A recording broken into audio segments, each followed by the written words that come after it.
आता पाहूया टॉप 9 महत्त्वाच्या बातम्या।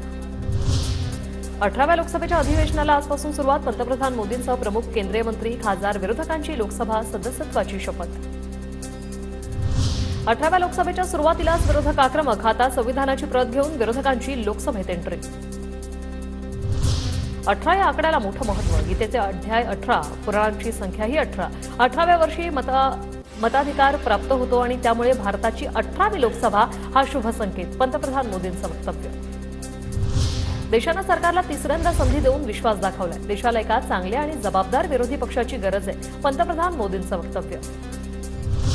सदाभाऊ खोत यांना विधान परिषदेवर घेऊन मंत्रिपद द्या। रयत क्रांती संघटनेची भाजपच्या कोर कमिटीकडे मागणी। तसंच विधानसभेसाठी रयत क्रांती संघटनेला 15 जागा देण्याची मागणी। मुख्यमंत्री शिंदे दौऱ्यावर असताना हद्दवाढ कृती समितीकडून उद्या कोल्हापूर बंदची हाक। शहर हद्दवाढीच्या मागणीसाठी समिती आक्रमक। महात्मा फुले जन आरोग्य योजनेचा फायदा आता पांढऱ्या रेशन कार्ड धारकांनाही मिळणार। पांढरे रेशन कार्ड आपल्या आधारशी लिंक करण्याच्या सूचना। भंडाऱ्याचे पक्ष आमदार नरेंद्र बोंडेकर यांचा शिवसेना शिंदे गटात प्रवेश। मुख्यमंत्री एकनाथ शिंदेंच्या उपस्थितीत केला पक्षप्रवेश।